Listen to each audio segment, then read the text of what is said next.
I was holding Mitch's hand, and we were standing on a street in front of a row of emptied houses, their windows dark as punched-out teeth. People walked by us coughing blood onto their shirts, clutching their bellies and heads and sides, medical masks hanging from their ears like hand-me-down jewelry. They had the plague. The trash cans at the end of each driveway were heaped with syringes, so many vaccinations and cures thrown out because none would work. The people stumbled into one another, knocking over cans and crunching through the needles. They had that look, the one that let you know they were dreamless, that they were halfway to crazy, that they were the most dangerous animals in the field. Fear pinched my guts, and I squeezed Mitch's hand. Now the dreamless were starting to walk different, stooped, their fingers held strange, always in mid-grab. They had nowhere to go now.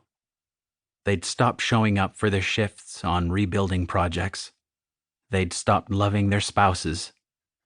They hung themselves from the confetti trees like heavy ornaments. At the edge of my sight, I could see them now, bloated faces pointed down, sightless eyes like coins in the sunlight, then moonlight, then sunlight again. I heard their shoes hitting against each other, hollow chimes in the breeze. The people on the street were starting to notice us, turning on awkward feet to amble over, fingers flexing open and shut. I closed my eyes and buried my face in Mitch's shoulder. I could hear his breathing loud in my ears, but I had no words to calm him or myself. They saw us now for what we were: dreamers, providers, fuel. I knew what they wanted. I'd watched a pack of dogs once, breaking bones apart in a parking lot and snarling over the marrow, chewing and growling through exposed teeth at the same time, a cacophony of glut. A woman in a beige sweatsuit approached, her long hair pulled back tight in a high ponytail, head held at an odd angle, her face twitching.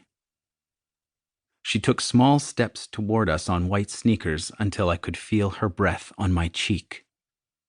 I closed my eyes. I could hear her teeth snapping open and shut, and then the low rumble of a growl, like a spool of ribbon uncoiling up her throat. That's when my voice returned, and I screamed, and my eyes opened. There was no light. I lifted my hands in front of my face, but couldn't make them out. I touched my arms, stomach, the front of my pants, wet down to the knees. A sting of humiliation when I realized I'd pissed myself, even now in the heavy dark. Even through the massive weight of the headache, there was room for this small embarrassment. Then pain swept in, cutting through my scalp and stabbing into my brain. I pulled my chin to my chest and slouched my shoulders, trying to back away from it. Eventually, it spread to a thud and pull matching my pulse, and I knew that my heart was still beating somewhere under the dull throb of bruised ribs. Living, as it turns out, is the ability to ache. What had happened? Where was I? I sat up and assessed the back of my head. There was stuff stuck in my hair, like I'd been rolling around in the bush. I hissed through closed teeth, trying to untangle the mess.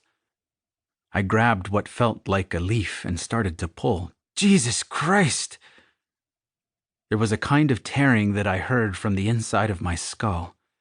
It wasn't a leaf. It was dried blood and the beginning crust of a large scab. I dropped my hand to my eyes to look for evidence of the bleeding I knew was there, but there was only darkness. Standing on wobbly legs, cold pushed through the holes in my socks. Where were my shoes? And why was the ground so even?